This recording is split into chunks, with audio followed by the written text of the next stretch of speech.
Just, The second place dog was a whippet named Bourbon. is that a real dog? Yeah, oh yeah, you whip it real good. What happened to the French labs, French the- bulldog. Well, this isn't like the best in Minnesota, where it's like everybody with their lab and their golden. That's the best dog that's ever. it. Those are the best dogs. All right, so that's our question for you A today. sheepdog? Ugh. Connor, that's Connor, the sheepdog. What's wrong with Yeah. the sheepdog? So what's the best dog? What's the best breed? That's our question. So weigh in. Katie says, I'm going to go with an English cream retriever, but like yellow lab and golden retriever, all acceptable options. one answer only. I One can't answer. do that. So share your thoughts on our Facebook page. We'll read through your favorite dog breeds in just a minute. Want to update you on some breaking news that we've been following this morning. What an absolute train wreck in Uptown, where you've got protesters out there in the streets and a driver slamming into a crowd. One person is dead. This driver is in custody, and we've learned more people were injured than we first believed. Let's show you, first of all, how volatile things were this morning. Just after 5, Christian Cordero and Joel Thurston, our photographer, are out on the scene. And look, here's this guy walking through the intersection, firing at the sidewalk. This right in front of the Jute Salon, the salon that just announced they were leaving Uptown because of all of the crime and protest and volatility. This is Lake and Hennepin. So there's a small group of people trying to close the street to passing cars. They're trying to take over the intersection. You can see, of course, our crew called 911. Police show up, rolling in several squad cars, and then they arrested the person with the gun. So this, for sure, part of the ongoing mess that started last night. Police and witnesses say just before midnight, somebody's going eastbound on Lake Street and just rams right into a crowd of protesters. Instagram video that was streamed live in the immediate aftermath from a witness. The people who were shooting this video and on the scenes were saying that this person was the driver of the SUV. Police said that people pulled the driver from the car and struck him. We didn't see that in the video. We did see them holding the person for police to arrive and arrest. So that is what we saw. All of this still being sorted out. We don't know if this driver intentionally targeted the crowd. Police did say their initial investigation indicates that alcohol and/or drugs may have been a factor, but many questions about whether the group was targeted or whether this was a drunk driver who wasn't paying attention, or maybe the answer is both. It was a drunk driver who also was targeting the crowd. So much to be sorted out, but that's where we're at this morning. A total of 3 people injured, 1 person dead. In Minneapolis, this has been a week really to talk about keeping things peaceful. Youth Violence Week, Youth Violence Prevention Week is underway. Event scheduled through next Saturday. The goal is to call attention to the issue of violence among young people and really talk about healthy ways of trying to fight it. Organizers say part of this long-term project is finding a role model. I think our young people need to see examples in the community. We have great people that are excellent models and coaches for life, not for death. You'll find a schedule for this week's events at WCCO.com. State lawmakers go back to St. Paul today.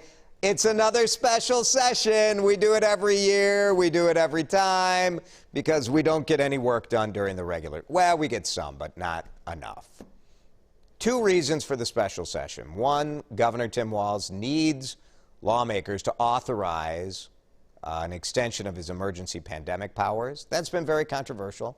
You get to extend it for 30 days. Republicans have said, look, the emergency is over. It's time to get back to regular governing.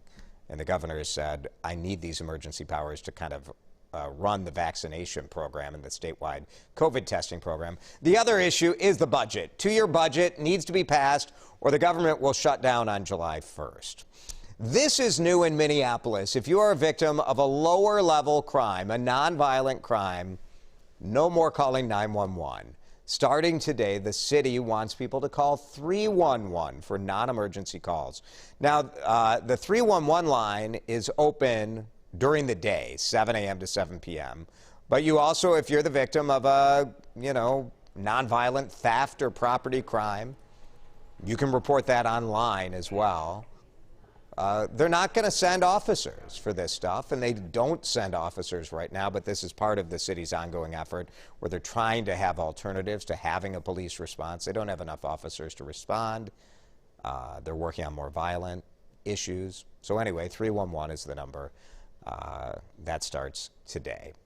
What would you pay for a ride to space? $0 perhaps? You're like, nope, not going to do that.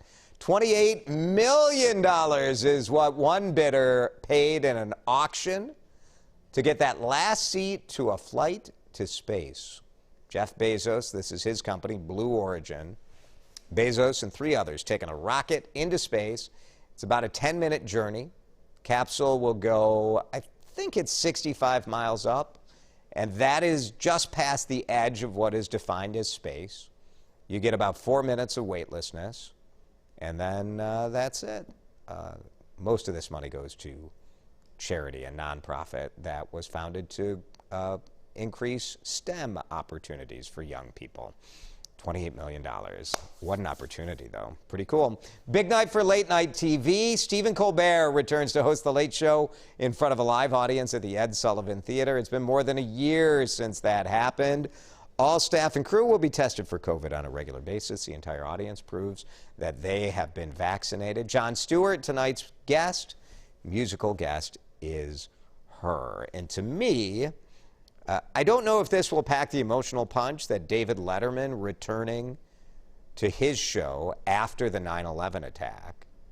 But this is still a landmark moment, I think. The Late Show, all of the late night shows have been remote. And so it's just a sign of progress, like a nice sign tonight. And I look forward to it, seeing Stephen Colbert back in the Ed Sullivan Theater. Let's talk about dogs, because it's Monday. What else are we going to talk? Do you want to talk about the heat? Like, we get it. What else do we have to say? It's hot. Here's Todd. Sheltie was the best dog we've had. We have a golden retriever and Yorkie now, though. Todd also not able to pick a winner. It's hard. Thanks, Todd. Melody Evans says Dachshunds, the best breed. All right. The best breed is, Tamra, the rescue mutt who will love you forever. That is the best breed. I'm very pro mutt. I do wish there were, mutts can enter part of the Westminster Dog Show. They're allowed to take part in the agility competition. But you can't win best in show, and I think that's a crock myself. Thanks, Tamra. Yellow Lab, says Ginger. Best breed. Boy, what a great dog, right? Thanks, Ginger. White German Shepherd. Beautiful dogs, Hannah says. That's an interesting one. I like that. Yeah, very nice. Thanks, Hannah. Bradley says for looks, Husky. Oh, that was a sound of judgment from Steiner. No, they're so pretty. Okay. He's right. Loyalty, Golden. Yep, can't go wrong. I think the Golden is the #1 breed in Minnesota, isn't it? They're just so pretty, and they're I so think good with it's always kids. Golden and Lab, 1 and 2. They're the best. Beautiful dogs. Too big for me. Too big. They're Yeah, kinda too big much hair. dogs. Like, Lot that's of a hair. lot of hair. We had a Beagle Basset Hound years ago, and I love Beagles. They're so cute, but are they tough dogs to train. They really? are. They're not the brightest bulbs on the tree? They're very stubborn. They're actually very smart, which is the problem. Oh, Very interesting. stubborn. Tough to train. Also, perhaps I was a terrible trainer. Can't rule that out. Actually, that's probably very the likely reason. that was. Sorry. But Beagles are terrible Maybe to train. It wasn't Beagles, me. It was the breed. Sure, Jason. Blame the breed. Beagles are fine. Rude. You know what? I didn't mean to offend you. That's it. Morning update from CBSN Minnesota. Thanks for watching. We'll be back here tomorrow.